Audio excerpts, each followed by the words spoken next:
Welcome, everyone, to the Softlock Podcast. We are coming at you from April 28th, almost the end of April. You're getting your second episode. How's that? Pepperoni Meister Jonathan, how you doing today? You ready to talk some games? I just had the horrifying realization that I don't think we did an April Fool's thing this year. We didn't. I had thought about it, but honestly, I couldn't think of anything. So I didn't want to force the issue. I just really, because you said April, and then this brought me back. I was like, oh, we didn't do an April Fool's thing this year. Not that it's like a yearly thing, I guess. This is only the beginning of our second year doing this. But I did have a dream last week where we did an episode called, I think we titled it 1 Hour of Impressions. And it was an hour of me doing impressions of video game characters by myself while you slept on the other end of the call and you snored really loudly. And I thought that was so funny in my dream that I woke up and I was going to text you and be like, we should do this in real life. May 1st, April 1st, what's the difference? I say we do it. Yeah, you know what? It's a joke either way. Not funny, but it's a joke. It has some truth to it, though, because apparently I've been snoring like a madman. Have I told you this? No, you have not. I have never had a problem with snoring in my entire life, but this past week, Sam, when I woke up, she was not in the bed, and I was like, that's curious. So I went out to the living room, and she was sleeping on the couch. I was like, what's wrong? And she said, you sounded like a foghorn last night. You were snoring so loud. And I said, huh, that's a bit odd. So then the next night, I said, all right, well, wake me up if it happens again. But she's too polite, so she didn't wake me up. And I came out the next morning, and she was also on the couch. And she was so mad at me and, like, angry at me that I was snoring. I said, I can't control my snoring. So I got those. You got those sleep apnea strips, I bet? Yeah. Well, is it because of do you have allergies? Because my snoring is pretty bad right now because I have wicked allergies and my nose is just going to be blocked for the next month and a half. I do have allergies, but I don't get them too bad. And I take Zyrtec, and it's never been a problem before in my entire life. Is the window open in your apartment? I am an anti-window open sleeper because I wake up so dry, no matter what time of year it is. Yeah, I wake up and my throat is like destroyed because I've been breathing it. Especially at this point in time of the year when it's like it's cold at night, but it's still allergy season, so my nose is blocked. So I'm spending the entire night sleeping with my nose blocked, breathing through my mouth, breathing in that cold air, and I wake up and my throat is shredded to pieces. Yeah. Then that is tough. I've actually taken to covering my face with a t-shirt so I could just, at least I'm breathing in warmer air. Yeah, that is wild. I could never be one of those people who sleeps with the blanket over their head because the moment I breathe in air that is slightly warm, I like freak out. Maybe it's my claustrophobia or something. Maybe. That's the only way I used to sleep, man. It was something over my face. That's wild. When I worked as a camp counselor and I lived in a tent for about like 2.5 months or something like that. And not like not like one of the nice Gander Mountain tents with like the zip up thing, like sealed from the outdoors. One of those like canvas Boy Scout tents that the ones that the rain repellent wore off after like 1 year, so it was not waterproof whatsoever. So it like kind of drips if it's too much rain, it sort of drips and it's all, you wake up and it's just slick with dew. That type of tent. I slept in that kind of tent for 2.5 months, and every night I slept with a towel over my head just to feel like I had a blanket, because I didn't have a blanket. I had a sleeping bag. So sleeping in a sleeping bag, you underestimate how nice an average bed is when you've been sleeping in a sleeping bag on a cot with no blanket for 2.5 months, man. Oh yeah. Actually, one time that happened to me where I spent an extended period of time tent camping, and then when I got home, I had a weird like Stockholm syndrome, and I wanted to sleep in my sleeping bag on my bed, and my mom wouldn't let me. How old are you? I must have been like 16. That's kind of crazy that you even asked for permission. I didn't, but she came in and woke me up one morning because I don't know why, but she woke me up and she's like, you can't do this. It's gross. You can't do this.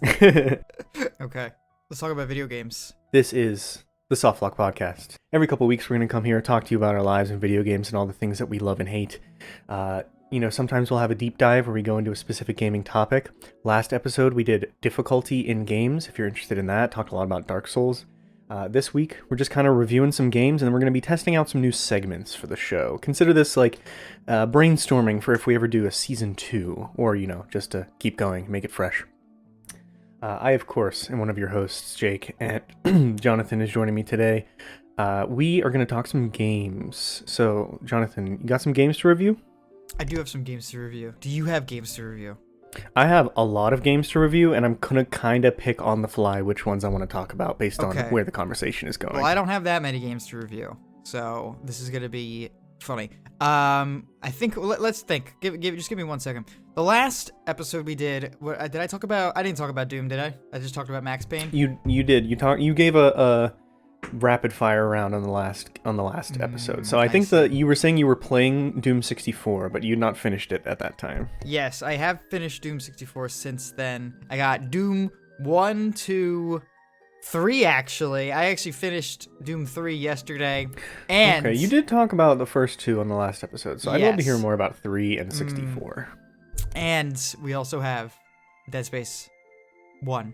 Not the remake. The original. Not the remake. Space. Yes. Okay. I did see that review go up, and I was I'm eager to talk to you about it. So why don't we start there? Tell me about Dead Space. Well, I mean, what's there to say? What's there to say about Dead Space, to be honest with you? We came out in 2008. This is I was about to say the infancy of games. That's not true. That was like an era of gaming where collectibles weren't really like a thing. Like side objectives still weren't a frequent thing that are put into games. Nowadays, even the most linear of linear video games have some side shit for you to seek out, whether or not it's like, we'll find all the audio logs, or find all like the secret like bobbleheads, or find all like this, that, and every single level, just to vaguely distract you from the main game. I feel like that's so commonplace nowadays. And you know what? Dead Space has none of that. Dead Space has none of that. It is as simple as you can get, really. You go through rooms, fight the necromorphs, minor physics puzzle, go to the tram, next area, do it again. That's Dead Space. And sounds like gaming to me. That is gaming. That is certainly gaming. But I gotta say, it kind of left a little bit to be desired, Have you played the original? I know you played the remake. Did you play the original? I played the remake. I never played the original. The remake, I heard, has collectibles where they have marker pieces. It does. Yeah. Is that it, or is there more? There's a couple of different things. There's audio logs. There's text logs. There's idol statues, I think is what they were called. And then there's just valuable items that you can sell that are hidden in certain areas as well. Yeah. Dead Space 2 is my main squeeze. It's my home girl. It's my high school sweetheart. And Dead Space 2 is very thrilling. There's lots of things happening. Game starts you off and you're kind of like right in the midst of it, and you're constantly going to like new locations that look very defined and have certain characteristics. Plenty of special instances of like combat encounters where it's like, okay, you're going to be in this room and these specific enemies are going to swarm you, or like this specific hazard is going to be in the way. Lots of really good design used in Dead Space 2. And they really fling you from place to place very frequently. Lots of use of like quick time events,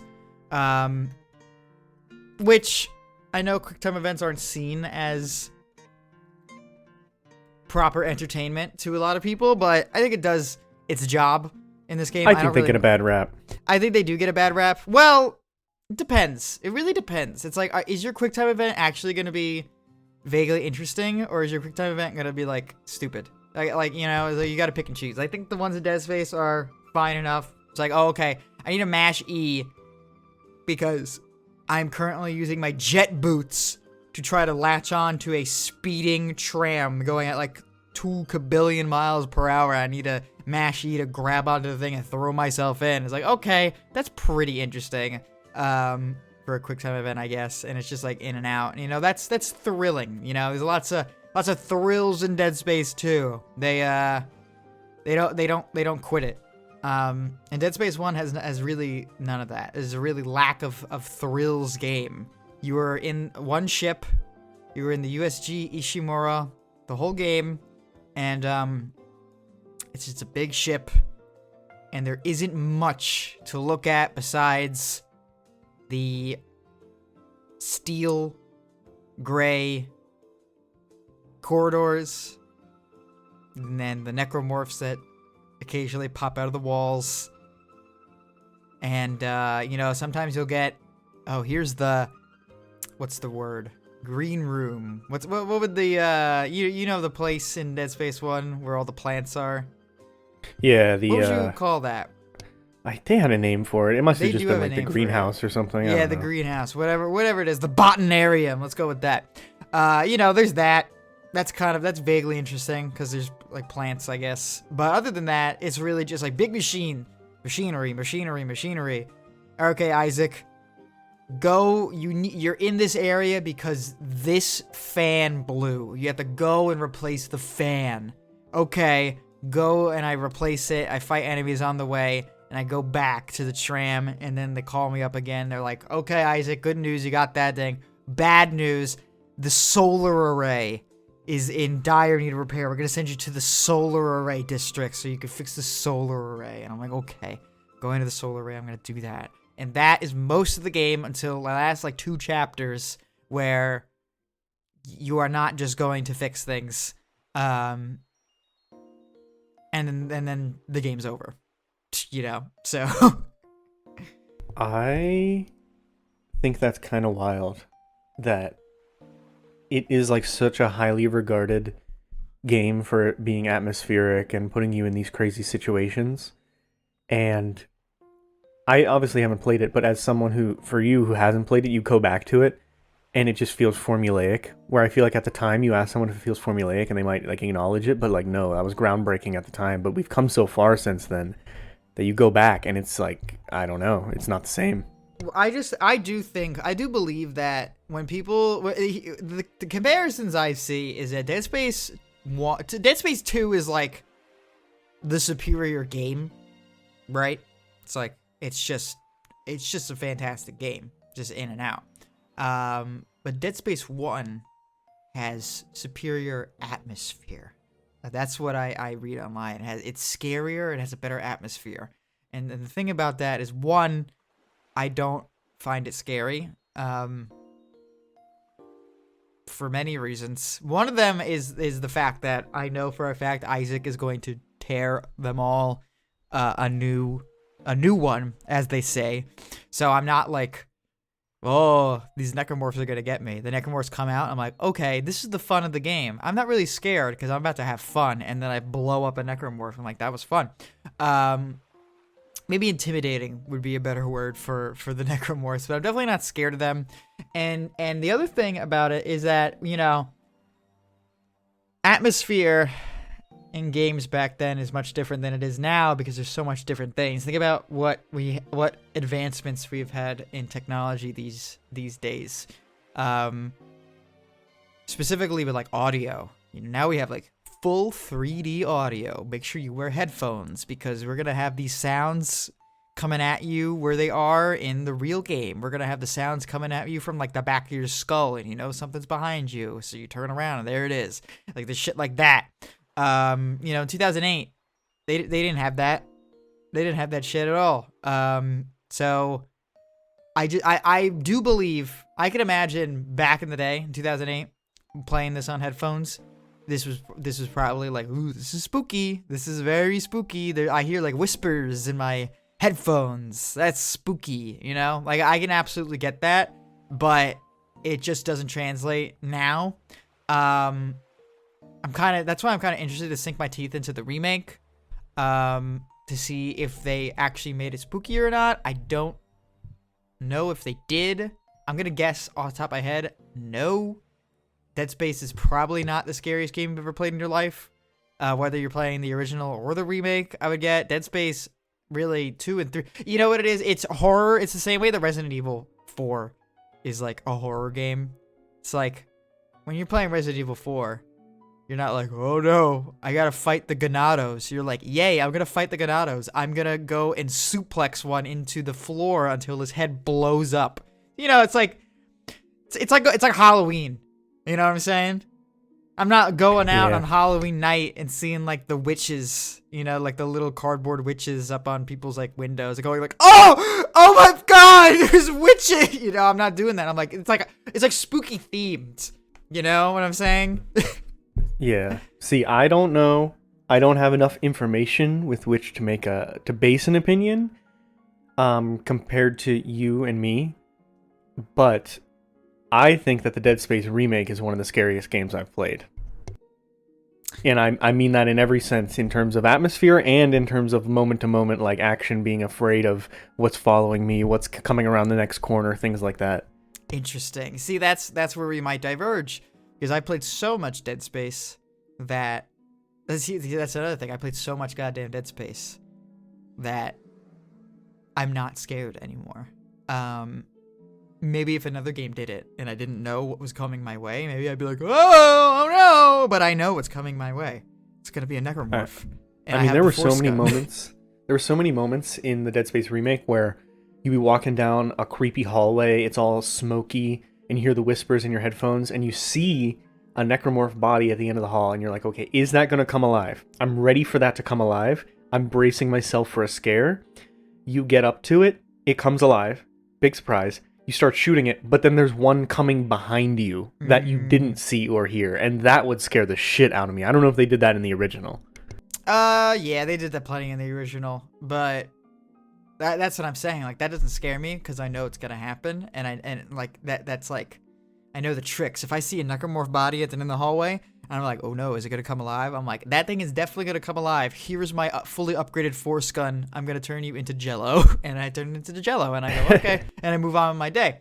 Plus, like, honestly, that type of horror doesn't really tickle my brain no more. I'm kind of into more like existential type of horror thing, like Fear and Hunger.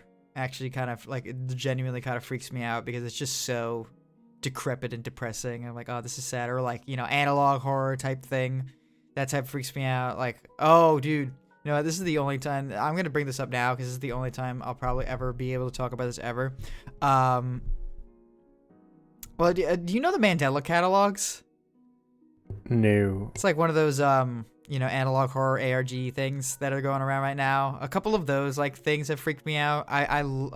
There's this one called Intruder Alert that I think you should watch. It's very actively spooky, but it's not really a video game. But something that is actually video game inspired is something called, I don't know what the series is called, but it's this, I guess it would be an ARG. I wouldn't say it's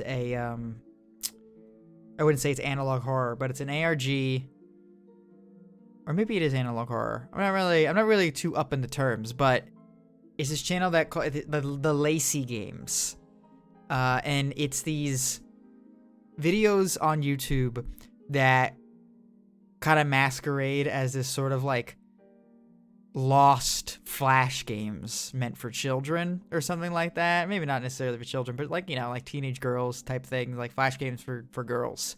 And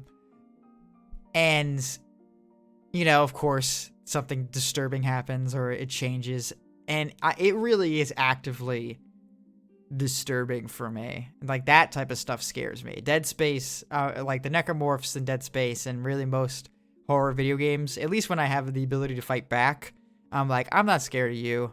Or at least I'm just like moderately scared. The things that really scare me is shit like Lacey's Pet Shop. You know, that's the type of thing that makes me go like, ooh, you know, turn over in bed to my wife. Honey, my wife goes, honey, what's wrong? I go, oh, honey, I'm thinking about Lacey's Pet Shop. You know? Fair enough. I'm looking at this right now and it look pretty nasty. Yeah, Like and I see it looks cute, but that's how I know it's gonna be wild. yeah, I would suggest I would watch some of these. There's 3 of them. I think it's Lacey's like dress up, Lacey's pet shop, and Lacey's restaurant. The dress up is really good.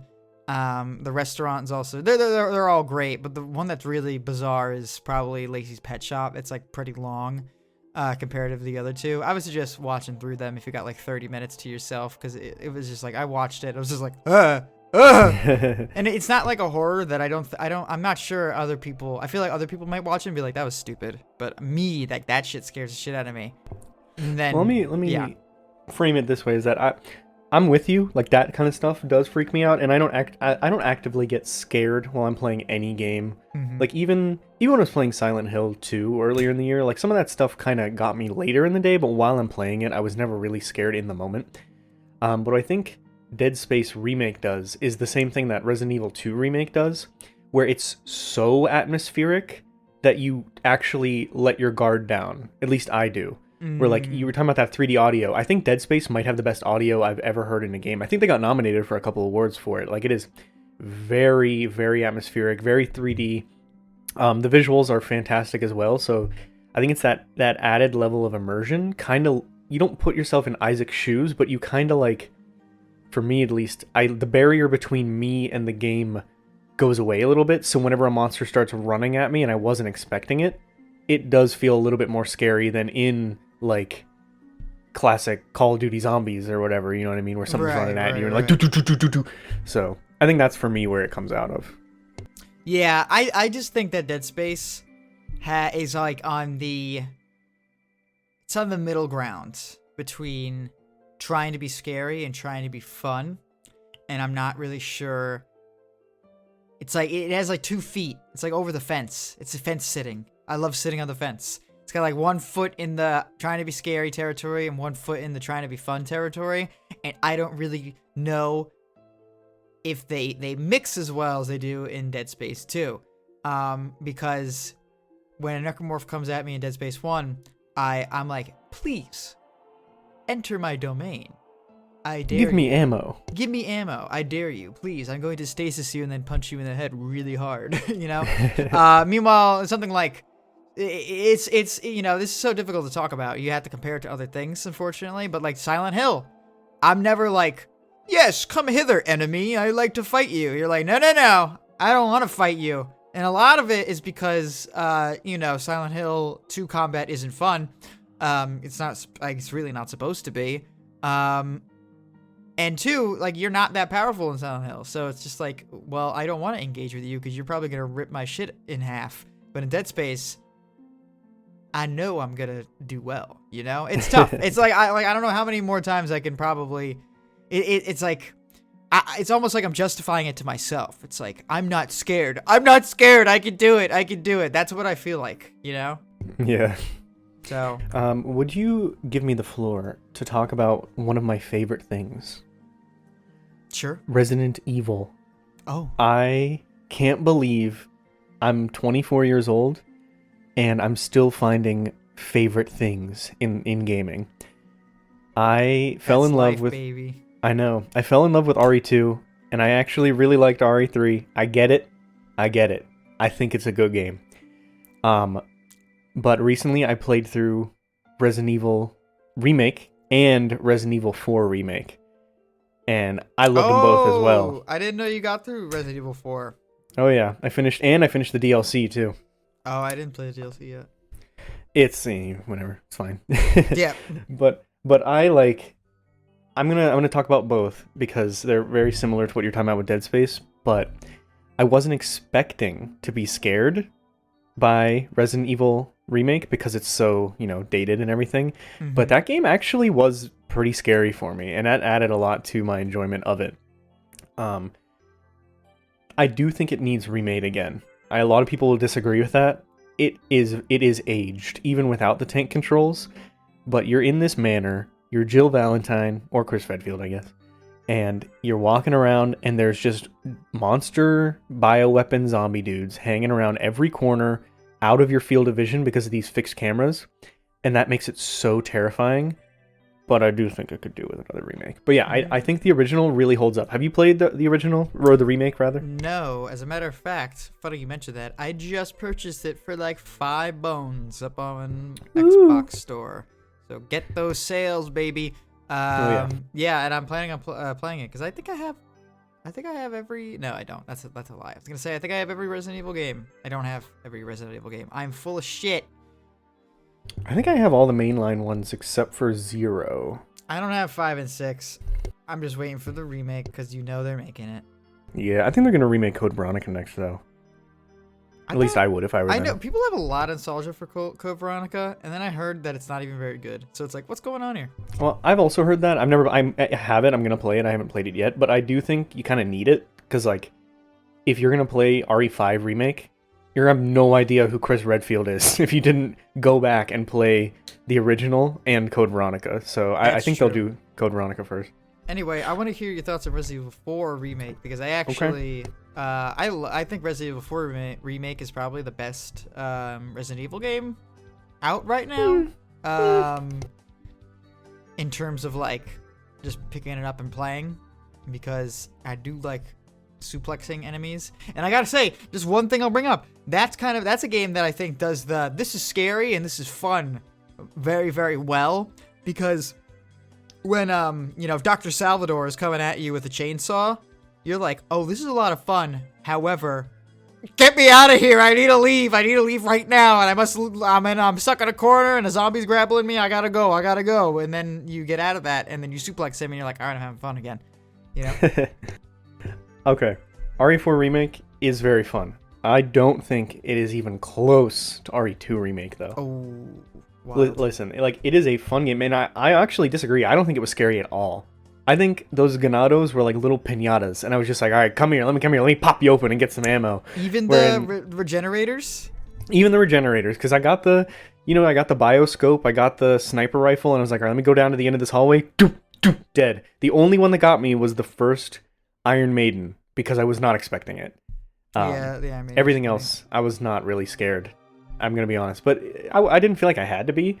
I considered it just like way more of an action game, and it was a good action game. Mm-hmm. I get it now. Resident Evil 4 Original is one of my close friends' favorite game of all time. He's played it like 10 times, and he constantly tells me to play it, and I'm like, yeah, one day. But after playing the remake, I might go back and play the original, because like, it's just so tight. It's so fluid. It's so fun. I always felt like I was the perfect level of powered. I was never overpowered or underpowered. I always had just enough ammo. I never had too much or not enough. There some over there, they got mad scientists doing their game balance and like auto difficulty and stuff, because it was perfect for me. Yeah. I loved almost every minute of it. I mean, I'm like struggling to think of anything I can even knock the game for. Like, there's obviously some pacing issues, but it is, almost beat for beat the original Resident Evil 4. Like, they cut some stuff out. So, what are you gonna do? Yeah, but they cut out this one section, this underground section where you're getting chased by something and you gotta like run through a maze. And I kind of missed that inclusion. That was a cool part. Speaking of underground, that triggered for me what I did not like. The only boss battle I didn't like was the dude in the underground where you have to freeze him with the liquid nitrogen. Remember the Verduga. Yeah, the Verduga. I like that Verduga. fight was stupid. I thought that fight was so dumb. Yeah, you can actually kill it without freezing it. Or no, that's not true. You can, but I think it takes like all of your bullets. Mm-hmm. Like all of them. You get an achievement if you kill it. You actually don't have to kill it, you know. Yeah, I didn't kill it. I just ran away. I killed it. It's very difficult. But yeah, I mean, like, it's one of those games where it's like so many people have talked about RE4 that what am I going to add? But the weapons are fun to use. It has one of the best shotgun feels I've ever had in a game. Like, it feels so good to blow people's heads up with the shotgun. Oh, did you get the deluxe edition Skull Shaker? No, what the fuck is that? Oh, is that a DLC? That was like this, this day one DLC type thing, like pre-order pack or something that I actually purchased because I was actually pretty interested in what it was offering, so I purchased it. In an astounding move of non-Jonathan ness, I purchased a fucking pack like that, and it comes with a shotgun called the Skull Shaker, which, first of all, best name for a shotgun. True. And it's like a lever action, like kind of a smallish shotgun, like lever action. And when you fire it, I'm pretty sure Leon does like the Terminator 2, like flip the shotgun Like over. spinning, yeah. Yeah. And it's just like, oh, I'm in it, baby. So Listen, from that opening village fight scene, which I've heard people talk about for years, but I've never seen, to the very end of the game, my heart was pumping. yeah, it's a good game. And when it wasn't, it's because I was exploring for treasures, and it was so Resident Evil. Like, I was expecting this to be a lot more linear, but I don't know if this is new, or if they just fine-tuned it. There was so much good use of backtracking and, like, Metroidvania elements to unlock new treasures and stuff. I was always at the merchant selling everything I had. I bought as much as I could. And the last, like, crown I'll place atop this game, I think it's the best looking console game I've ever played. I can't think of one that looks better than it. Demon Souls. Listen, I love Demon Souls. RE4 with the ray tracing on, with the hair physics on, just getting up in a zombie's face, like I could see the pores, I could see the cracks in the concrete, the moon shining through the leaves, coming onto Leon's face. Oh, You probably didn't have this issue that I had, because I played it on near launch, and you're playing it a year later.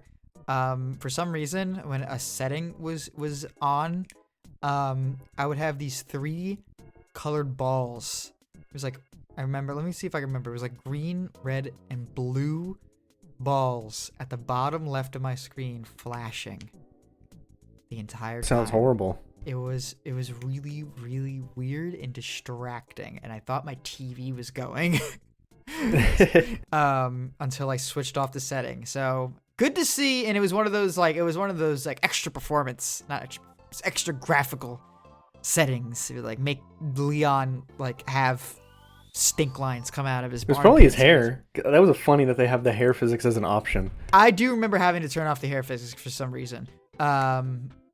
But I don't remember what setting it was, but some setting was fucked up. Some setting was busted, and it had those like 3 sensors at the bottom of my screen go off, and I had to turn it off. So I'm glad you didn't have that, because I certainly did. No. And listen, man, RE Engine is... it might be like just black magic. Like, I don't know how they do it. This is getting me so excited. I know it's not going to look as good as RE4 Remake, but can you imagine how good Monster Hunter Wilds is going to look in the RE engine? It might look as good as RE4. You don't know. Monster Hunter Worlds. Monster Hunter World still looks, I think, phenomenal. IMO. It does. But like, that's not in the RE engine though. I think, right? So it's like the not. character models are still a little bit whack. I didn't have a problem. I really think Monster Hunter World is a gorgeous looking game. I have no problem with the visuals in Monster Hunter World. I can't think of a single thing, honestly. Then again, Monster Hunter World is probably my #1 game of all time. So, I'm just playing that game at 60 FPS is like, oh yeah, another world, dude. It's awesome. I actually just downloaded the 4K texture packs on my PC version recently to see what it looked like, and I was blown away. Yeah, and then your PC takes off. Yeah, Jupiter. Yeah, game looks great. It's not on the RE engine though, but Monster Hunter Rise was on the RE engine, and I don't think anyone is given RE. I mean, I don't think anyone's given Rise for graphical awards though. I mean, listen, it is a Switch game, and also I know the engine isn't why the characters look so good, but all the games they have in that engine seem to be able to put out like insane quality. So I'm very excited. Like whenever I was fighting Salazar, the little guy, and he turns into that big monster, I was just imagining what his like tentacles and stuff would look like if it was a Kezu, and I'm like, damn, I can't wait for that game. But yeah, RE4, real good game, real pretty. Some weird boss fights, but very little to criticize about it. I am a big fan of the knife fight with Krauser. It was so silly. It's like a slap fight. It's great. I love it. I love the parrying mechanic. Parrying mechanic is, every game should have a parrying mechanic. That's not true.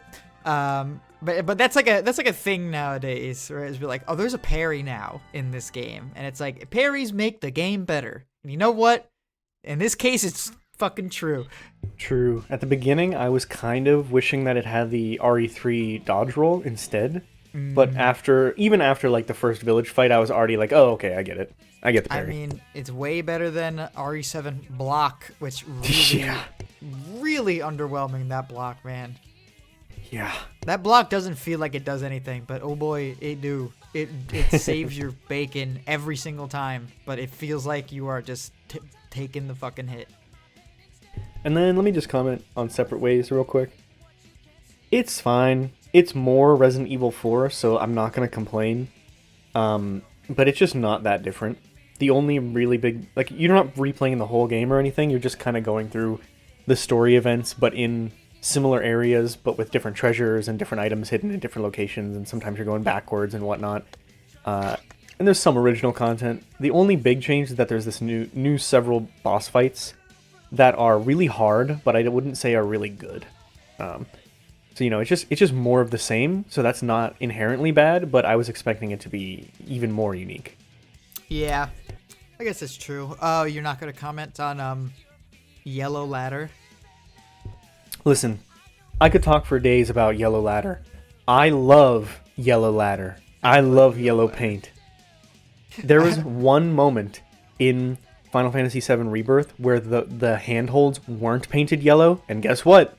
I got lost for 15 minutes. This guy. I love Yellow Ladder. He's my best friend. You know what? Good for Alright. you then. Yeah, I mean, I don't care what you say. Not you, but you know, the royal you. If you're really upset about it, maybe game devs could add an option to turn it off. Turn off. I Yellow love it though. Ladder. I love I think it. that's what we need to call it now. We got to call it Yellow Ladder. Because Yeah. it's just so fucking funny. It is, and it's such strange discourse. Why do people get so angry about Yellow Ladder? I don't know. Sometimes you know, games could really use better ways of directing their player. I'm thinking is Dead Space. I'm bringing it back. I'm shuffling back a little bit. Dead Space is not a good game for. I'm sorry. That sentence was not very good. Take it out of context. Dead Space is not a good game. No, Dead Space is a fine game. Dead Space is not good at telling the player where to go. Why do you think that they have that stupid hand waypoint thing that, I don't know about you, but every time I entered a room, I killed all the Necromorphs in it, I went, oh, where's the line telling me to go? That's what I did. That's what I did every single room. Even if it was like actually more clear than it would have been if I didn't use that, I still opened up the goddamn stupid waypoint, and it's so silly. And I was playing Doom 3, and Doom 3 does not have any waypoint indicators, and I don't know what it did, but Doom 3 actually has a pretty good way of telling the player where to go. I had no problem getting to where I needed to go. Dead Space, I'm like chicken without my head. I needed the waypoint. I needed it so bad. Line on the ground is my favorite kind of Yellow Ladder. Line on the ground, yeah. I like in Xenoblade 2. One of my biggest criticisms was that the waypoint markers were bullshit and didn't help at all because it would just be like a straight line through 9 mountains and a city, and you're like, what? How am I supposed to get there? Because it's just like a big dot.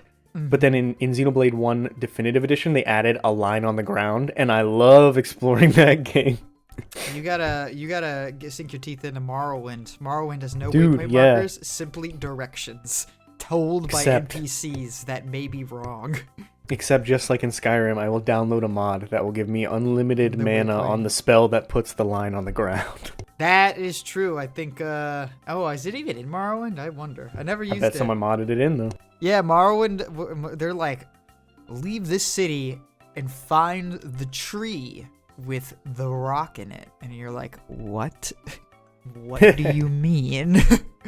I do like the no waypoint more. I like it when games can give you the no waypoint or hand holding thing, but like they don't make you feel like you're an idiot for it. They make you feel like, oh, okay, they're still guiding me, but just not, you know, like I don't feel like an idiot because the game is telling me where to go. I feel very smart that the game did tell me where to go, but I don't know that the game told me where to go. So I feel like I did it, you know? I think my least favorite example of these mechanics is Elden Ring. Tiny little line that points you in a singular cardinal direction. Yeah, that's pretty crazy. Thankfully, Elden Ring does have a lot of, like, you know, you go in that direction, and then there's this town that's on flames. You're like, I probably should go there. This is probably where I should go. And then the next site of grace doesn't tell you where to go, and you're like, well, okay. Because there's a certain point in Elden Ring where the lines just go everywhere. And you're just like, I don't. Yeah. I guess so you brought up Doom. Volcano. Yeah. Brought up Doom 3. Tell me a little bit more about Doom 3. Oh man, you know what? I'm about to say a lot of the same things about Doom 3 that I'm about to say about. I said a lot of things about Dead Space that I'm about to say about Doom 3. It is a game, for one. That's it. Honestly, it's a game. That Doom 3 kind of like made my brains kind of funnel out of my ears slowly. It's such a weird game. It is such a weird game. What do you know about Doom 3? I know that I played it once and I didn't get it because I was like 12, but I also know it's a little spooky. It's not really, but like supposed to be. I found it more spooky than Dead Space. Let's get clarification. Did you play BFG edition or regular? Unfortunately, I did play BFG edition. Apparently, BFG edition is not kosher. Purists will go, you played the BFG edition, kill yourself. So I did play the BFG edition. Didn't know I was until I already purchased it, and I said, well, because I've had Doom 3 on my computer for a really long time, and I was like, okay, I want to get to Doom 2016, but I really don't want to sit on my computer all day playing Doom 3 like I'm at my office job. I think I would rather lay in bed and play Doom 3, because if I'm gonna play this long, slow burn Doom game, I'm gonna relax at least, and relax I did because I purchased it on the Xbox. This is the 2019 release of Doom 3 on Xbox, which was kind of coincided. No, it was like prep work for Doom Eternal. It was like the Doom hype. And it was the BFG edition. Doesn't advertise itself as the BFG edition, but it certainly is the BFG edition. What's the difference? You have a flashlight in the BFG edition. That's kind of it, I think. I think the graphics were a little improved. I think they made like small adjustments here or there. But like the biggest change that I hear everyone talk about is that now you can use a flashlight with your weapon out. And it's like, okay. But the flashlight, apparently that ruins like the tension because you're in the dark all the time. The game's already dark as shit. And you know what? I'm actually glad I played the BFG edition because the game is so dark and the flashlight does not last long anyway, that I'm glad I just had it and I just turned it on and like, there's an imp, killed it, okay. And because other times I was just like completely lost in the sauce. It was so dark and I was so confused. But yeah, Doom 3 is just like so strange. It's so unlike a Doom game. And you know what? Kind of in that era of Doom, you know, but after Doom 2, you know, I guess we can also count Doom 64, but, you know, Doom 64 is such an anomaly that a lot of people just haven't played it. After Doom 2 and before Doom 2016, it's like the people who were behind Doom just didn't know what the fuck to do with it. And they were just trying to make it something it wasn't. They're trying to make Doom not Doom. What do you think when you think of Doom? Of course, this is probably easier to say now because Doom 2016, Doom Eternal will come out, so now we can say fast-paced arena, violence, metal music, you know, going at Mach 7, I'm gonna kill all these demons, power fantasy type shit, right? And you can even see that DNA still in Doom 1 and 2, and to a certain extent, Doom 64. Because, you know, there's big arenas, lots of demons, metal music, you know, it has all those things. And then Doom 3 came out, and Doom 3 was like, all right, this game called Half-Life came out, like, 6 years ago. let's make it Half-Life. And that's kind of what I was thinking in True. my head the entire time. It's like, all right, you know, Doom 64 was also less like a Doom game. Doom 64 was less like Doom 2 and more like Doom 1. And then they kind of added some Quake in there to make it sort of like atmospheric, ambient. You know, they removed all the metal music in Doom 64. No metal music, no music at all, as a matter of fact. Just those ambient industrial sounds that were the soundtrack for Quake, done by the amazing Trent Reznor. Love that guy. Anyway, and then Doom 3, you know, they were already moving away from Doom by the time Doom 64 came out. Like, Doom 64 is kind of like a weird one.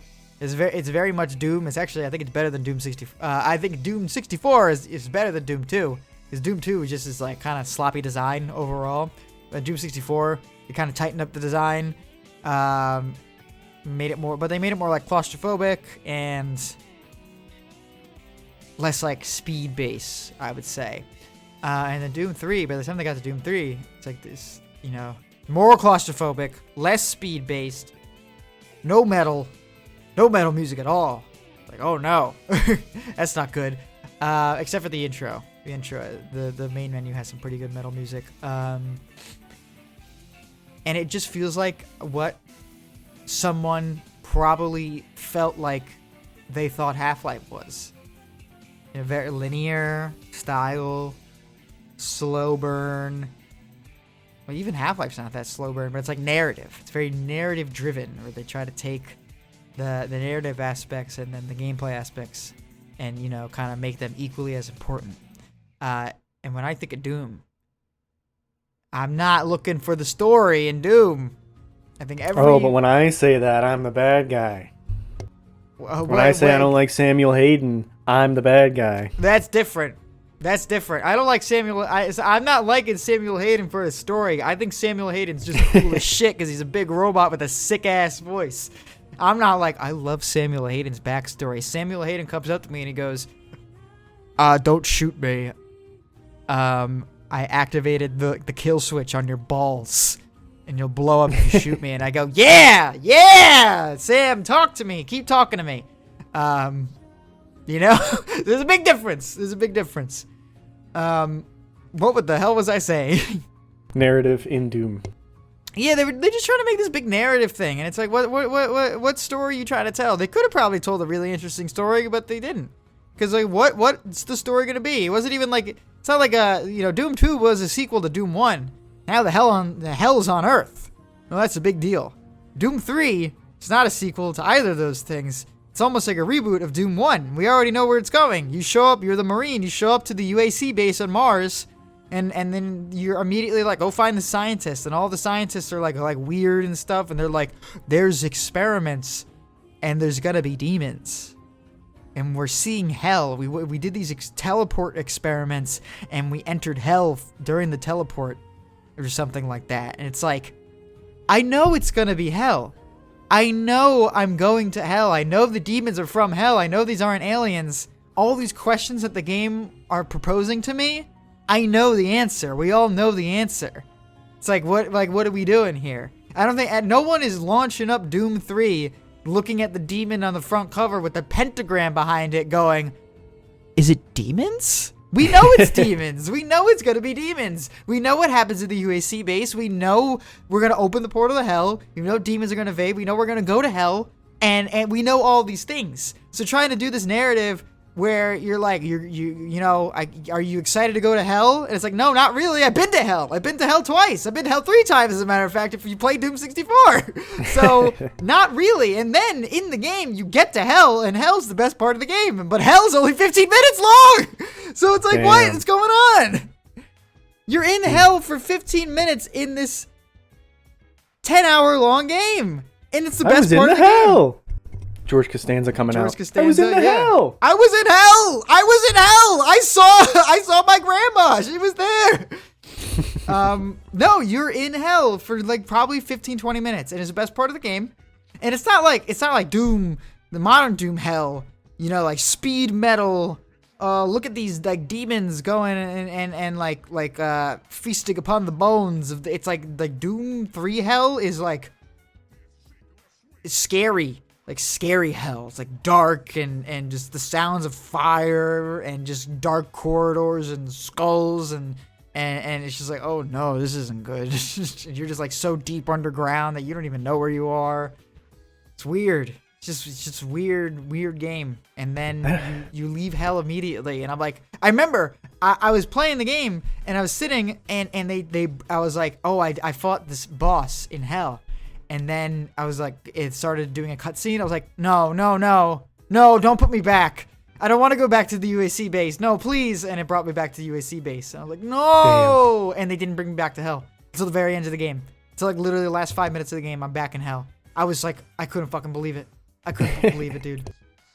I think I read an article a while ago that was like, because John Romero was not a part of Doom 3. Yeah. And he had like a list of like game design rules that all the people that worked on, I guess it wasn't that many people, but that worked on Doom and Doom 2 had to like follow to a T. And a lot of those were things that Doom 3 directly did the opposite of, is kind of like, not as a fuck you, but like, I don't know if it was on purpose or not. This is This is Doom in the 21st century, baby. Yeah.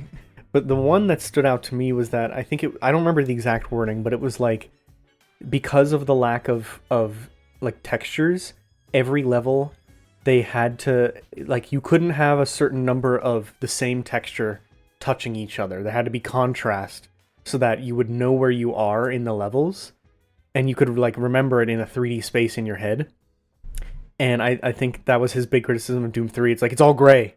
It's all dark and gray. There's no contrast. So you don't similar know where you are. To Dead Space, you are spending a majority of your game time in these industrial, tight corridors that are dull, darkly lit, and just have a lack of color. You know? And not that lack of color. I feel like nowadays, like, this game... You know, the game has a color scheme. Okay, that's fine. The game has a color scheme, that's fine. I think that's like a really funny criticism these days. It's like, there's no color. It's like, oh, well, you know, sometimes it's fine. It's like watching a black and white movie, be like, there's no color. It's like, yeah, dude. There's yeah, no but color. It's that every game around that time had gray and brown as their color scheme. True. That is true. But yeah, and you know, you put those two games together, and it's like I said, a lot of the criticisms for Dead Space I can have for Doom 3 is that it's just, you're just going through it. And it kind of just blends together in a certain capacity. You're just like, okay, here I am, and I'm going, and I'm going, and I'm going. Oh, here's hell, and I'm out, and I'm going, and I'm going, and then the game's done, and then I turn off the game, and I wonder where the hell 10 hours went, not because I'm like, wow, that was fun, 10 hours flew by. It's because the game felt like actually Doom 3 felt like 20 hours. I played the game for 10 hours, felt like 20 hours. That is a scathing criticism. That is a scathing criticism because the game is so slow paced, and I have almost no recollection of it because it blends together so like vividly. It's just all I do. The beginning of the game is actually pretty okay, I guess, but once you really start, like, once you get all the weapons and stuff and you're going through it, you're just like, all right. You know, I'm in it, and I'm waiting for it to be over, and nothing really kind of changes the status quo or changes up what you're doing. You're just kind of going.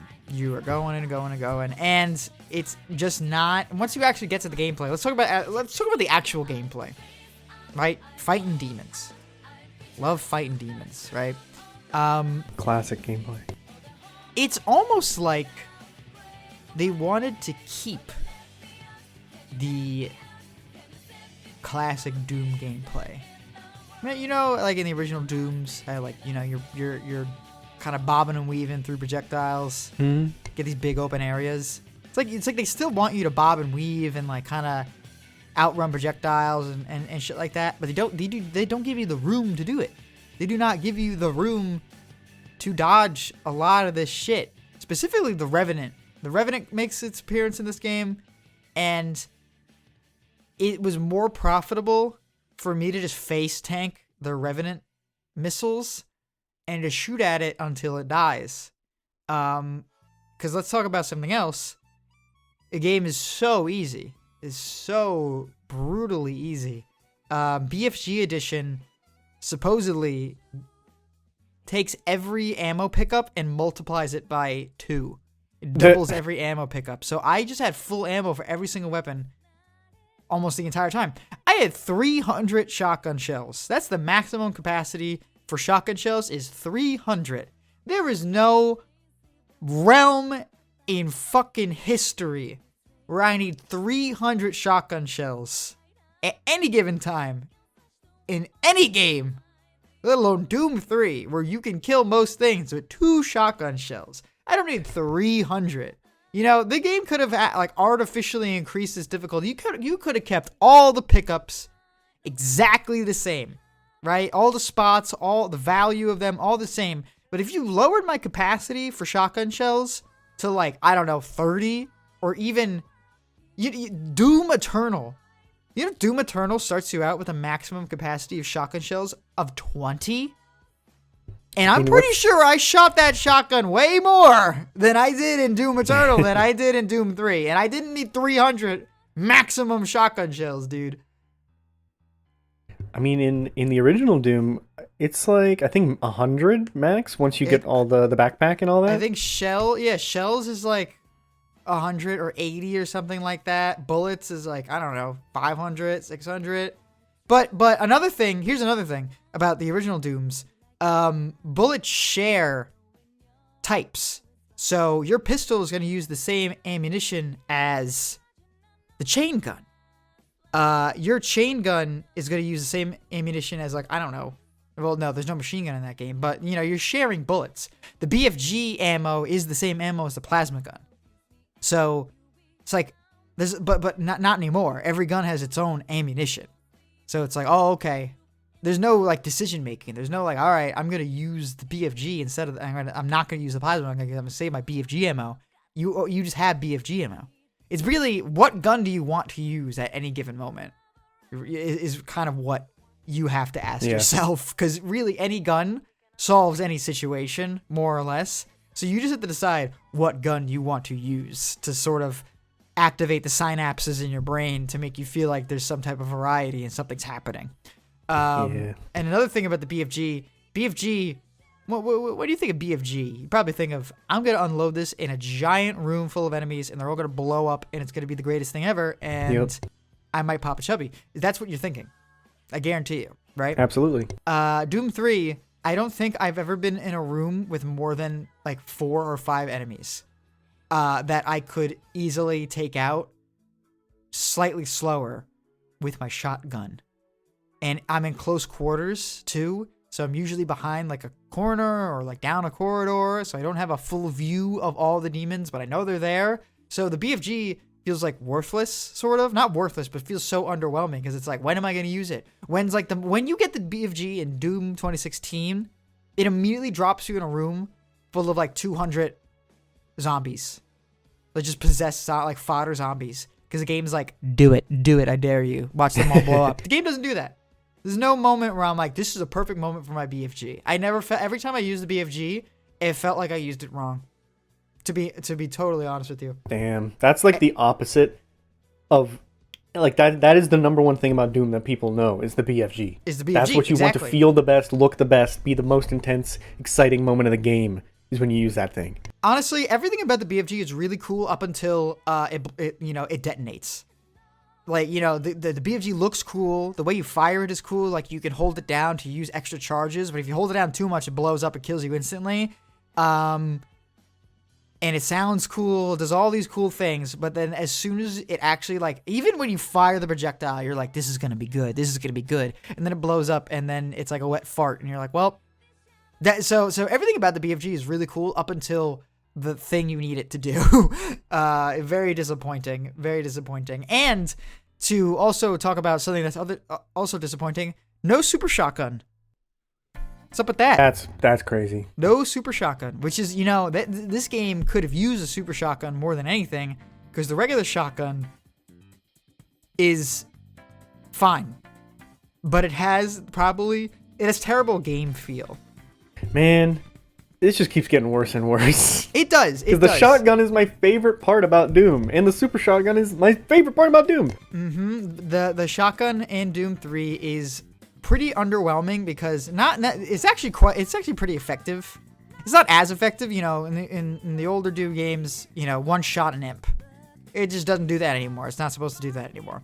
You can two shot an imp reliably, I would say. But they made it feel terrible because they made the spread super, super, super, super wide. It's like unbelievably wide. It's comically wide. If it's so comically wide that you have to suspend all of your disbelief to believe that a gun would be made like that in any fiction. And they could have probably kept all the damage and all the same statistics of the gun if they just made a tighter spread. I don't think it would be as upsetting to two-shot an imp if you didn't see half of your pellets go into the wall behind the imp. You know, like the shotgun in Halo Infinite, infinitely weaker than the shotguns in every other Halo game. But you don't mind it because it's more accurate and it has a tight spread. So even though I had to put 2 to 3 shots into an enemy to kill it, it's pretty fast. It has a tight spread. It still feels good. So it's not that big of a deal. Not the case here. So they just fucked it. They just fucked it up, man. And you know what? It's really, Doom 3 is not a horrible game at all, I would say. It's not like a terrible game. It's just so unlike Doom that it could be upsetting. And there's really no reason to play it if you own Half-Life. If you are like, I'm thinking I want to play Doom. I want to play Doom 3. I think it'll have the atmosphere, it'll have the spooks, it'll have this, and that. Don't play Doom 3. Either play Half-Life or play Cry of Fear. That's what you should do. I was thinking about this in the car yesterday because I knew I was going to have to talk to you about this today. I was thinking, I was like, should I play Doom 3? And the 2 questions you should ask yourself are, 1, are you a fan of Doom? If that's the case, don't play Doom 3. 2, are you a super fan of Doom? Yes, then play Doom 3. Okay. If you are not a super fan of Doom, don't play Doom 3. Play Cry of Fear, which is actually a scary game that has tension and moderately fun combat. Or play Half-Life. The original. So, you know? I think we need to ask a third question. Because as with most of our conversations, I'm just a fucking weirdo. Okay. And so I have a unique use case for Doom 3. Okay. I own Doom 3 on VR only. Oh. Do you think I should play the VR version, even with all of these criticisms? Because the slower paced nature would help me in VR be able to handle each combat encounter. So, I don't know anything about Doom 3 VR. But I do know about a YouTuber named Civi. I don't know if you ever heard of him. He covers, his like forte is PC, boomer shooters, and adjacent counterparts. Great YouTuber. And he says that Doom 3 VR is probably the best way to play Doom 3. So, if you have Doom 3 VR, and it's like a rainy day, and for some reason you don't want to just play Resident Evil 7 VR, or 8, sure, play Doom 3. Play Doom 3. Okay, because that's how I was planning to play it, and that's why I haven't played it yet, because it's, setting up the VR as a whole to do, so... You know what? Really I am thinking about it right now. That legitimately probably is the best way to play Doom 3, because that probably gives you more atmosphere, it probably handles better, and it's probably at least vaguely spooky, because at least the demons are actually in your, like literally in your face, instead of, 6 feet away on your big screen TV. So maybe yeah, you know what? That sounds like fun. Honestly, you made Doom 3 sound like fun. Good job. I'm not even done with Doom 3. I still have the 2 campaigns, the 2 expansions. Resurrection of Evil or whatever. Resurrection of Evil, which has the super shotgun. Can you fucking believe it? DLC super shotgun. This company needs to go under right now. Dude, that's like playing Tears of the Kingdom, and then they're like, you can only get the Master Sword in the Master Trials, the new Master Trials. Like, you would probably, I'm not going to finish that joke, actually. But you would probably do something bad, is what you would do. Yeah, I would, throw my cartridge off a bridge, and then some little fish would eat it, and the bitterness would twist up its face, and it would become a black hole. Yeah, that wouldn't be good. Did you do that? Did you do that when the Switch was like hot and new? Oh yeah. Oh yeah. That was gross. Weird. That was weird. Did you? Yeah, I did it on my friend's cartridge though, and I didn't think about that he Ew. already licked it.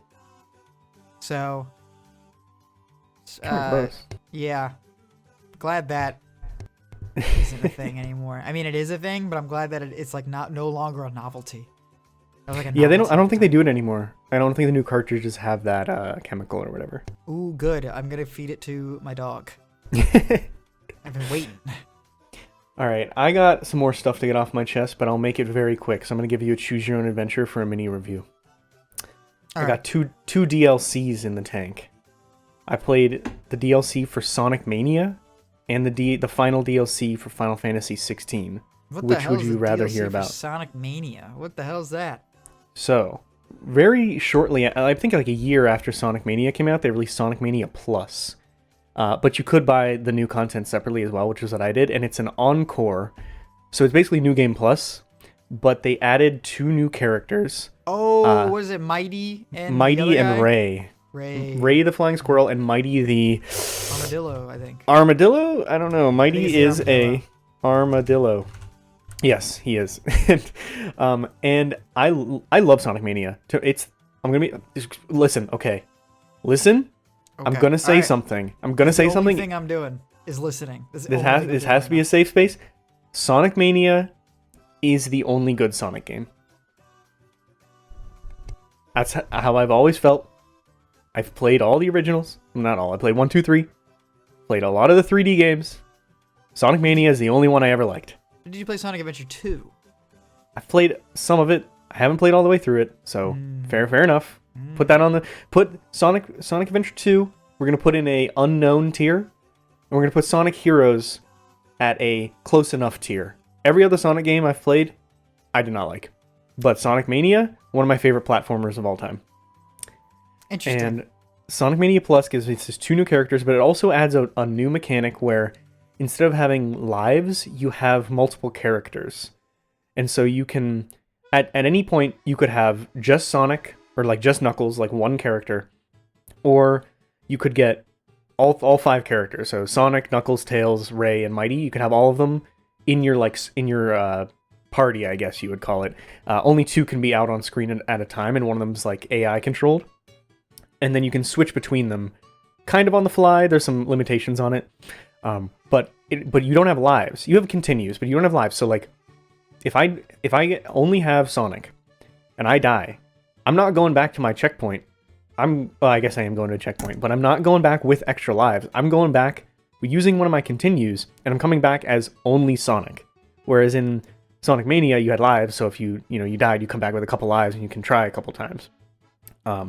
And it made it very difficult, but it's fine because I love that game. So there was only a couple moments where it really came into play, and they remixed a ton of the levels with like minor things, and then changed up a bunch of the boss fights. Metal Sonic has like a whole new phase called Giga Metal. Giga Metal. Huge Metal Sonic. It was really hard, but also really fun. And they replaced the stupid ass classic Sonic Get the Blue Orbs minigame with Sonic Spinball, which might have been the greatest glow up of all time. Because I love pinball. I do not love the original Sonic minigames. Oh, dude, you know I actually have a copy of Sonic Spinball on Game Boy Advance actually. I did at some point. I did because I was really into pinball. I also had Pokemon pinball. Oh, Pokemon Pinball is so good. I don't have it anymore, but this was just for me because it's basically New Game Plus. Like there isn't that much different. It was just an excuse to go through Sonic Mania again, and I loved it even more this time than I did the first time. I just can't believe how well they took the best parts of the old Sonic games and got rid of all the stuff that me personally I did not like, and just made this like tight, succinct, extraordinarily fun Sonic game that has excellent music, excellent presentation, and just it's all around just a good time. I loved it. You know what? That makes me have faith in the world after I play through Doom 3. What, that you can go back to a classic franchise and make it good again? Yeah, well, we already knew that, but I just mean enjoying video games. I finished Dead Space, and I like put down Dead Space, and I was like, am I depressed? Because I was just thinking about playing another video game, and I was just like playing it in my head. And I was like, all right, I get to shoot. I'm gonna play through Doom 2016. I'll remember. Okay, what did I like about Doom 2016? I shoot Imp glow blue. I pick up Imp and rip him in half. And then in my brain, I was just like, I don't even want to do that, man. I just want to go to bed. That's how I felt like when I finished Dead Space. That's how I felt like when I finished Doom. And I was like, am I depressed? So it's good to know that someone can enjoy video games still. I think you just got to find the one for you. I actually had a similar situation, not nearly as sad, but I did have a moment when I rolled credits on the last game I played, and I was looking at my shelves, and I was just going through. I was like, I don't want to play any of these games right now. I eventually settled on one, which I'm going to talk about a little bit later. I think I just need to play a game. I need to play a new game. I need to play either a new game that came out within this decade. I haven't played a recent game in a very long time, which I only realized maybe like a week ago. 2, I think I need to play a new game, as in I've never played it before or heard of anything about it. You know. Interesting. We're gonna have to get you some suggestions from the game doctors. I mean, maybe I should. Honestly, Sonic Mania is on my list and then is taking off my list frequently. Do you like 2D Sonic? Not particularly. I mean, take me as a use case. I did not enjoy the original Sonics. Oh, I also, let's add to the list. I never played Sonic 4, but who did? Yeah. I didn't really enjoy the classic Sonics, but I powered through a lot of them. But I did really like Sonic Mania. So maybe you'd be the same, but maybe you wouldn't. I don't know. I'm interested in this because was this the same team who made Penny's Big Breakaway? Yeah, it is. Yeah, I'm interested in playing that. That pops up on my thing these days. Oh man, you know what was on sale the other day? Dead Island 2. Yeah, I saw that. I thought about it. I think I'm gonna do it. I've heard it's like fine, like in a good way fine. Like you would not want any more from it because it's just a Dead Island 2 and it's exactly what you expect it to be. I'm surprised people wanted Dead Island 2 because Dead Island 1 and Riptide aren't good. So I enjoyed them as a 12-year-old. Yeah, that's how we all did. But go back to it. Go back to it today. I don't think I will. Yeah. Not to override. Was that all you wanted to say about Sonic Mania? Yeah, pretty much. Just wanted to give it its flowers. It's still a really good game, and I think the Encore mode just made it even better. Yeah. Maybe I'll have to jump into that. Maybe I will have to. You wanna talk about some new segments? I do. I was trying to figure out a way to introduce it, and then I was looking at a picture of Metal Sonic Kai from yeah. Knuckles Chaotix, and I said, I'm not up to it. So I think we should. And I think you will have a better way to introduce new segments. Okay. So we got a new segment coming your way where me and Jonathan are just gonna be reveling in the trivia. That's essentially all it is we're gonna be like going through memory lane, talking about little bits of trivia that we remember from back in the day, or things that we liked back in the day, and we just want an excuse to talk about it. And tentatively, I want to call it Remember That, because I'm going to say Remember That at the end of all of my statements. Okay. And this is just rapid fire. Here's what I want you to do, Jonathan. If you know what I'm talking about, I want you to tell me your experience with it. And if you don't, I'm going to tell you a little bit about it. How about that? Sure. All right, I got my first one. There's a game for the DS. The series of games, I think there's 3 of them, called Spectrobes. You remember that? What? No. Okay, so Spectrobes. Spectrobes is a Pokemon-like in the most literal sense of the word, but it has a lot of unique stuff as well. But the thing I want to talk about for this is that you can collect these Spectrobes, which are these monsters and whatnot, and use them for whatever you did in the game. But the thing I want to bring up is they had DLC for a DS game. Think about that. That doesn't make sense. That is somehow not the craziest thing you've said to me. So it's not literal downloadable content, but it's in the same way that you would like take your Pokemon game to GameStop and they would unlock the event Pokemon for you. It's like stuff that's in the game, but the way they did it was there were these trading cards that you would get. Spectrobes trading cards that were little plastic sheets and they had holes cut out of them. And there was a mini game in Spectrobes where you would dig up fossils to turn into like new monsters and items and gear and stuff. And if you went into the minigame and selected like trading card mode or whatever it was called, you would set, the card was perfectly sized, so you would set it down on the screen of the DS, and then you would tap your stylus through the holes in the card in the order that it showed, and it would give you the item that was on the card, or the monster that was on the card. And I thought that was the coolest shit ever, and I still think it's really cool. You know what? That is kind of... I've never heard of this. I've actually never heard... I'm trying to look at pictures. I'm trying to say something of substance. I've never fucking heard this before in my life. This sounds like... Is this made by an American company or a Japanese company? No clue. I did... Honestly, when I was coming up with these, I was like, let me think. What's something from my childhood that he probably doesn't know about? Spectrobes is it. And the cards are definitely it. Yeah, I've never heard of Spectrobes. And the fact that they made 3 of these... The fact that this is actually a series is kind of insane to me. There's a Wii game? Huh? Yeah, and I think they had a partnership with Cartoon Network at some point. I remember there was like a physical installation of like Spectrobe, like a Spectrobe's amusement park, but it was just like a little thing. The image I saw was Disney XD. Maybe that's what it was. Yeah, you know yeah. what I'm looking at? I'm like, yeah, this would be an XD thing that they do. I like Spectrobes. Couldn't tell you a thing about it other than that the cards blew my mind when I was a kid, and me and my friends would trade them, and it was cool. Well, you know what you just reminded me of? Here's my contribution to remember this. You remember Fossil Fighters? Oh, dude, do I remember Fossil Fighters? I got a copy of Fossil Fighters sitting right next to me right now. Did you play Fossil Fighters? Oh, yeah. I didn't. Is it good? No. Not at all, but... That's upsetting. Hang on, I gotta look something up, because I could be I have Fossil Fighters, I know I do, but I could be conflating it with something else. But the boss fights in Fossil Fighters were insane. Hang on. How so? I gotta make sure I'm thinking about the right game. Because I remember playing Fossil Fighters, and I remember a boss fight in a dinosaur game, but it might not be the same game.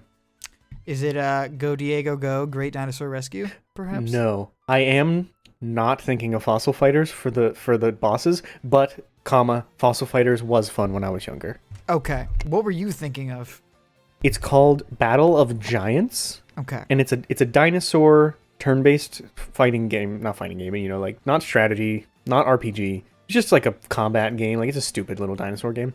Right. And you would just fight, like, dinosaurs versus dinosaurs. But at the end of each whatever it was, the bosses were, like, modern technology. So you'd be fighting, like, dragons versus Stegosaurus, and then at the end you'd fight a phone booth. And I thought that was so cool when I was younger that I showed all my friends. A phone booth? Is that what you just said to me? A phone booth, yes. What type of shit is that? But let me look up Fossil Fighters so I can refresh myself. Why a phone booth? I don't know. I remember it was a phone booth. I think there was a TV set at some point.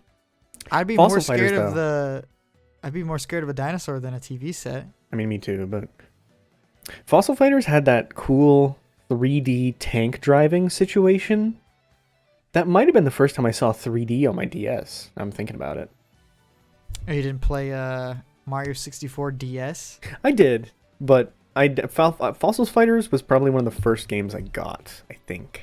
Oh man, I love you some Mario 64 DS. I do as well. That was the first way I played it. I'd never played the original. No, yeah, me too. Can you blame me? What made you think of Fossil Fighters? I don't know. Something you said, something about collecting, made me remember Fossil Fighters. Yeah, I have a copy of it. It's Sam's copy because she also really likes it. So maybe I'll pop that in one of these days. Just devote 1 hour to Fossil Fighters and report back. There's a lot of dinosaurs. I'm looking at it right now. Lots of dinosaurs. There's what is this? Plesio. Plesiosaurus, baby. It reminds me of that Bakugan fighting. No, I keep saying fighting game, but that Bakugan game that came out on the Switch. That was the like Nintendo Treehouse. We're gonna show or Paper Mario and the Origami King, and we're gonna announce a new game. And then it was Bakugan. Bakugan, baby. That I had reminded the me of Bakugan Fossil DS Fighters. game. Yeah, the I did Bakugan not. DS game. It was schlop, but Yeah, I did like it for some reason. It was like one of those slop games that you know is slop, but it just activates something in your brain that you're like, this is all right. This is Yeah. fine. for me that was what was it called? The Digimon, no, Chaotix game. Did they remember that Chaotix? show? No. It was a show that they made to market a trading card game called Chaotix. Or Chaotic, not Chaotix, that's Sonic.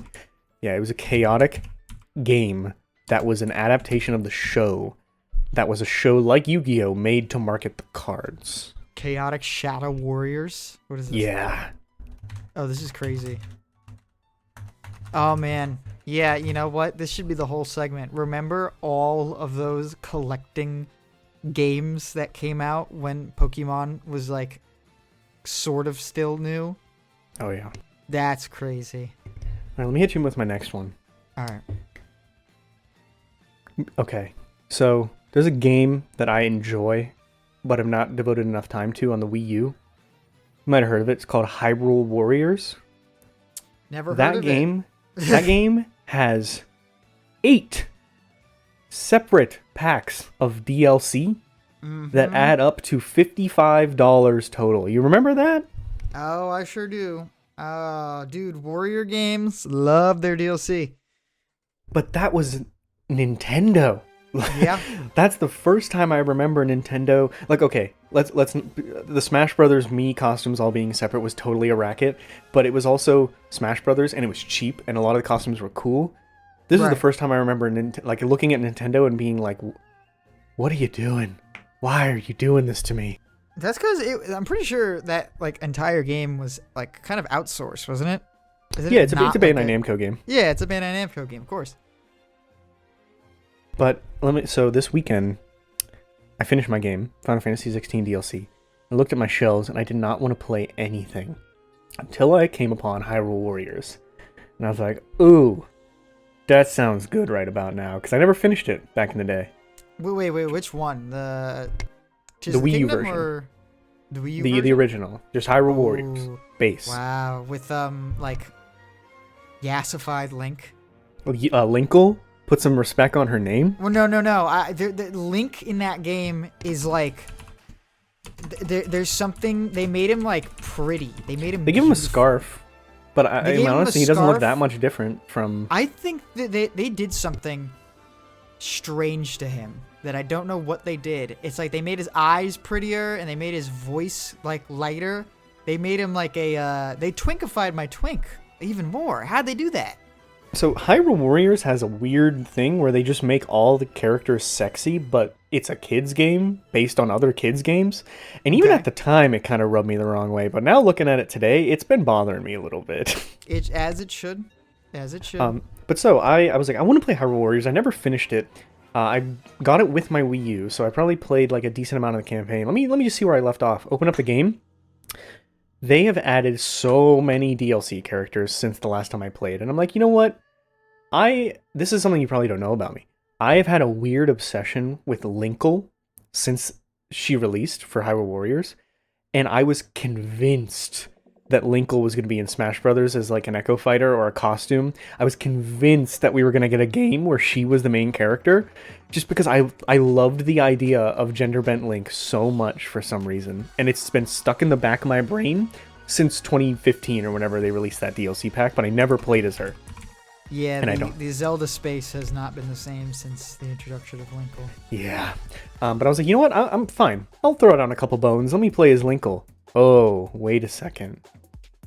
eShop don't work anymore. eShop literally just shut down. It just Yeah, shut down I like know. 2 weeks ago. Yeah, well, actually, I think you couldn't purchase anything since for a long time. But if you had purchased it, you could still re-download it. I don't know if you still can or can't with that. I don't think you can. You could just get the HD version on Switch that has like Yeah. everything. but I own this version. Yeah, that's true. Well, let me say I may have, possibly, allegedly, taken 2 hours out of my Saturday to get custom firmware running on my Wii U, and allegedly acquired all of the DLC for the game magically. And You're on it thin ice there, buddy. playing Cease and desist is on the way. it. No, it's alleged. I didn't do it. I might have That's done true. it, but I did. That's You true. don't know. But yeah, I've been playing Hyrule Warriors because of that, because I remembered all the DLC, and it's a good time. It's a good time. You know, I'm glad you have fun with those games. Yeah, I know I'm Because- messed up in the head. No, it's okay. Apparently, there's an audience. There's an audience, and you know what? If they're having fun, that's fine. However, I just think we should all be separated into two societies, and then the society that I'm in is the more advanced one. Is what I think we should do with this issue. No, I actually did play Hyrule Warriors. I played the 3DS version. Which, could you fucking believe that game is a 3DS blows version? my mind Yeah. that can run on Yeah. 3DS. Is a 3DS version. It actually came with like a lot of the DLC, which is And then the 3DS version got more DLC 3DS version did after. get DLC. That's crazy. Yep, and you know what? I played through maybe like 5 hours, and then I said, I can't do this, and I turned it off. I couldn't fucking do it. And you know, I'm a Monster Hunter player. All I do is grind, and I couldn't do that. I could not play Hyrule Warriors. I was just so like numbed my brain so much, couldn't do it. Could not do it. So glad Yeah, I you can love do it. it. But yeah, all that DLC, just the idea of Nintendo putting out $55 of DLC characters for this bullshit game, that got me in my memories. You got I mean, any other hey, ones man. for us? Yeah.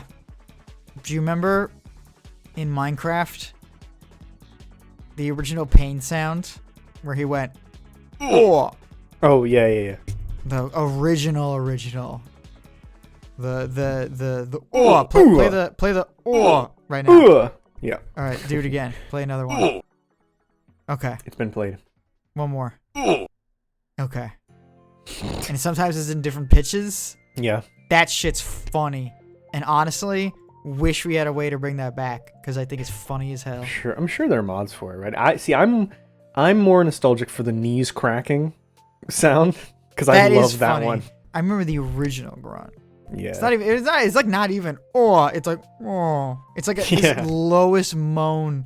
It's really fucking funny. And I was thinking about that the other day, and I was like, we should bring that back. We should somehow bring that back.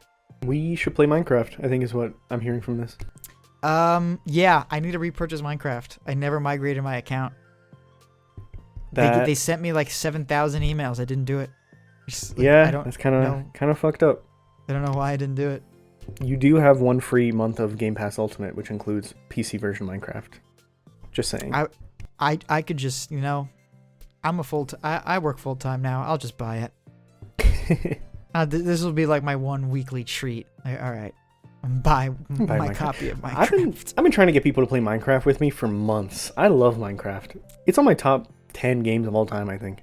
I would play Minecraft if I didn't have to do anything with the server. Every time, Fair. well, you can do realms now, yeah? Don't you have to pay for realms? Yeah, but they're paid. They're paid, Yeah, yeah. what the hell's up with that? I mean, apparently it works. My friend, but you have to pay monthly subscription? Come on. What's going on there? I think it is like $3 a month, though. Like, I was a part of one, and I remember the person who owned the realm wasn't going to charge me for it because he already split it between a bunch of his friends. And I was like, well, I feel kind of messed up not paying. He was like, we each pay like 50 cents. It's okay. Oh, really? Well, I guarantee you it's gone up. Or, nah, that might not be true. But maybe we have to look into that. You say the magic words. I am there. I'm looking at it right now. Minecraft is number 9 on my list of favorite games of all time, above Nier Automata. I love Minecraft so much. I feel like a dweeb saying that, but I do. I mean, hey, it's a high-selling game of all time. So there's a reason, ain't there? Yeah, that's true. It's just And something I'm pretty about sure it. that's true, right? And it's not Grand Theft Auto no more. It's Minecraft, I don't know. yeah. I don't know. I haven't kept up with it, to be honest with you. Could be Mario Kart 8. Who knows? Yeah, Mario Kart 8. That'd be crazy. Ugh. All right, I got one more for you. Yes. And then I have my own little funny game. Yes, I'm very excited for that. All right. Saints Row the Third. one of my favorite games. Played it a lot when I was younger. They had a mode in that game where you fought waves of people. Do you remember what that mode is called? Oh, I'm trying to remember. I remember this vividly. Let me think. It's one of those things. Is it the zombies? Is it zombies? They're not zombies. The name of the mode is what you're fighting, and it's one of those things that I don't even think we should have been okay with back then. Certainly should not now. Oh man, what is it? It is called Horde Mode, and you're fighting endless waves of hookers with a giant purple dildo. Okay. I do remember and that vividly. At the time, extraordinarily funny. Now, looking back on it, maybe a bit of bad taste. It's a little funny. It is a little funny because you have It's a like- giant purple dildo called the Penetrator. It is. You know what it is? It's like ironically funny now. Where I don't even think it's funny. Like the joke, what I find funny isn't even what the joke is. It's the fact that they even put it in the game and they made the joke to begin with. That's what's funny to me. Because you know someone in that boardroom threw out, what if we had a Horde Mode called Horde Mode? And then they did it because of that. It's like when Larry David, it's like every episode of every season of Curb Your Enthusiasm has a one episode where Larry David is accidentally racist. And it's always like the funniest episode. Not because you're like, oh, he made a racist joke. It's because, look, Larry David is being racist. Yeah. The fact that that's the joke is funny, not what he said. Yeah. It's like that's kind of what it is. Every season, I'm telling you, you gotta look into it. Every season has at least one episode of Larry David being racist. I know. I've seen some of them. And he writes the episodes. He's in charge of the show, so he's just like, yeah, I'm gonna make him be racist in this one. Like, who does that? It's so funny. Is that show is over now, right? It's coming up. It's coming up on the last season. Okay. I think this is gonna be it. And Richard Lewis is no longer with us, unfortunately. I don't know if you. Yeah. It's it's unfortunate. Damn. Well, Rest in peace. Yeah, he's funny. Yeah. The funniest people are dead. That's what they say. Yeah, famous people are dead. Anyway, I'm gonna start making jokes about something completely different. Are you done with your segment? Mm-hmm. All right, I'm gonna play a game just for you, for me. called When Did That Game Come Out? Oh, I am excellent at botching this. Okay, good, because honestly, sometimes some of these games that I'm about to tell you right now, like when they came out, are astounding. Like, I'm just like, what? That game came out when? You're fucking lying to me, because that game definitely holds up now. Or maybe a game, yeah. That's my favorite kind of looking it up to prove a point and then you're wrong, is whenever someone does that to me. Okay, and you know what? This is gonna be a fast game. I'm not gonna sit here and talk about it too long. Let's just go for it. Let's go for it. Metal Gear Solid 3 Snake Eater. When did that game originally come out? Is it on the PS2 only? Or is it on the PS3 as well? Platforms. PlayStation 2, Nintendo 3DS. Okay. I'm going to go with 2006. 2004. Oh, it was close. That came out the same year as Half-Life 2. Half-Life 2 is kind of like my benchmark for modern FPS games. I love Half-Life 2. And Metal Gear Solid 3 is very complicated. You know what? Metal Gear Solid 2 came out years before that, and it's just as complicated. I don't even know, man. That's crazy. I just got the Master Collection. I'm going to get into it soon. Oh, me too. I love myself some MGS3. I played that game a lot on the 3DS, and you know what? It works, and it works astoundingly well. Is that one of the games that used the second stick, if you had it?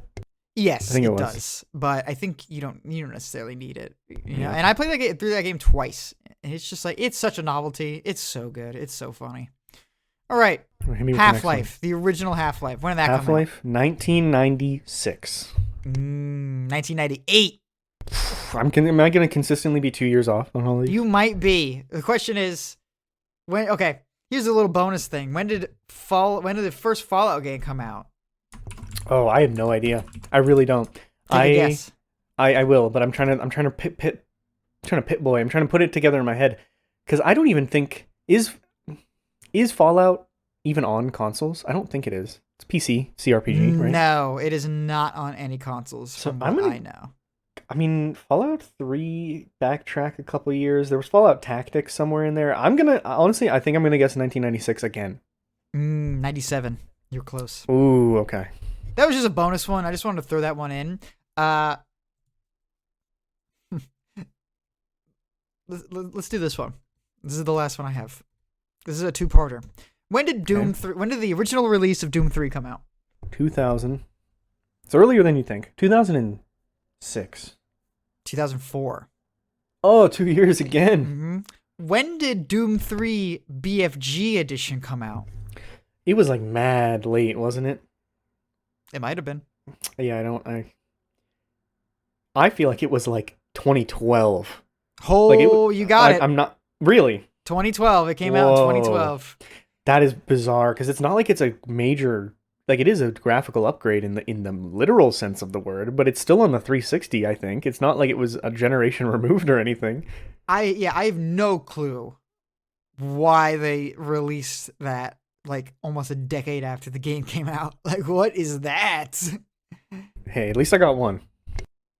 You did get one, and you know what? That was the one I was including just to fuck with you. So you got the one I meant. See, just to fuck with I knew that though because whenever I remember back in the day, I would look up like blah blah blah. When did Doom 3 come out? And it would say 2012, and I'm like, well, they took a long gap between 2 and 3 then, and then I realized that was the BFG edition. Yeah, the BFG edition. You were close. I would give you points just for getting so close to all those things. Because getting the exact year is kind of difficult, but you got close. Nah, close only counts in horseshoes and hand grenades, dude. That is true. But this is not. So, and that was my little segment that I thought was really funny. And the only reason I thought of that segment is because I realized that the Doom 3 BFG edition came out in 2012, and I said, what the fuck were they thinking? Who bought that? So, that's it. I want to do that, but with indie games, because they are always older than you think they are. Oh, you know what? Let's do it right now. When did Fez come out? 2000. I don't even know this. I have to look it up. And okay, clarification question. I don't know if you even know the answer. Did it come out on console and PC at the same time? It did not. I think. Oh. I'm gonna say original release. Okay. Was it PC first or was it PlayStation first? Neither. What do you mean by that? It was on Xbox 360. 360 first. 360, and it was a 360 indie? I didn't know that. I guess it was. I didn't even know that either. It's on Switch? I thought Phil Fish like blew up in a fire. Yeah, I heard. I don't know what's going on with Fez. Fez 2, okay, baby. Well, if it was 360 indie around Braid Limbo time, so we're talking 2012, but I'm gonna say 2011. I think. I'm gonna take your 2012 answer because you're right. It's 2012. Okay. April 13th, 2012. They're always older than you think they are. Like fucking Cave Story. When did Cave Story come out? One came out in 1 AD. Cave Story is an oldie. I think Cave Story came out in like 2003, 2004. Says here 2004, but I feel like it was around before then. It's like that was like that was the original. To 2004, I think is the original release on PC, and then later they started actually porting to. Actually, what? Not to steal your thunder, but do you mind if I give one to you? Yes, do it. I would love that. Because there is something that consistently blows my mind about this game. Okay. Trying to find the exact date. Can't find. Okay. When did the last expansion for the Binding of Isaac Flash come out? The Flash game? Yeah. I thought isn't there only one expansion? Is this Wrath of the Lamb? You'd think. What? What the fuck are you talking about? Exactly. Oh man. I don't even, how can I guess? I don't even know what you're talking about. There was a new expansion for Flash Isaac that came out in 2015. What? It was an expansion made by Florian, the other, like the developer, the coder for Flash Isaac that worked with Edmund. He Yeah, made yeah. his own expansion for Flash Isaac after, I believe, after Afterbirth was already out for Rebirth. I think wait, because Rebirth came out in like 2014, right? Yeah. hmm What? So what was it? It's called the Eternal Update, and it adds like a bunch of new like alternate bosses, a couple new items, new achievements, new graphics, new title screen, changed up the item pools. Why would you Um, do that? I mean, I heard it was really hard, but people liked it. Yeah, but like that's like you know what that's like. Imagine if the Dead Space remake came out and then they made DLC for the original Dead Space. Like, what are we doing? What are we doing here? I What's the mean, plan? you're right, and that's why it was so weird to me when it happened. But I don't know. I kind of been interested in going back to it at some point. I have gone back to it once or twice, and the game just runs so poorly that not to say that playing it is impossible, but playing it is completely impossible. I couldn't do it. You get like 3 seconds of loading between each room. It's ridiculous. It's not even that. It's not even the loading times. It's the fact that the game is meant to run at like 15 frames per second. It's Yeah, it's bizarre. ridiculous. It's ridiculous. And I'm supposed to go through bullet hell. Well, actually, there was less of bullet hell back then. It wasn't really super bullet hell. It lives was still Until- pretty tough. Yeah. Oh man, I love me some Rebirth. Sam just started playing it again because we've been playing a lot of Four Souls lately, and it's kind of getting me in the mood. They added online multiplayer, and I've never They gotten deep did. into the Isaac multiplayer. I'd be down to try and get into it. I would love that.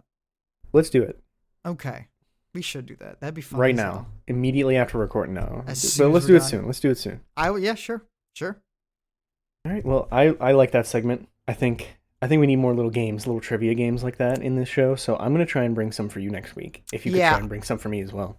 I think we should. I think it's very good. I think the best time to do it is in these intermission episodes between our two topics. Yeah. Because we're just like kind of shooting the shit anyway, or just talking about like games and seeing where the conversation goes anyway. So might as well just bring in some Price is Right segments, right? Yeah. Be like, when did this come out? Yeah. All right. Well, what before we transition out, I gotta ask, what is your progress on the Fallout television series? I watched the first episode and then I need to watch the rest. So just the first episode. Okay. I watched it a couple Right. weeks ago. You know what the problem is? I need to get it on my computer. I need to log into the Amazon account on my computer. I don't have the credentials though because I don't have my own Amazon because I have established adults to do that for me.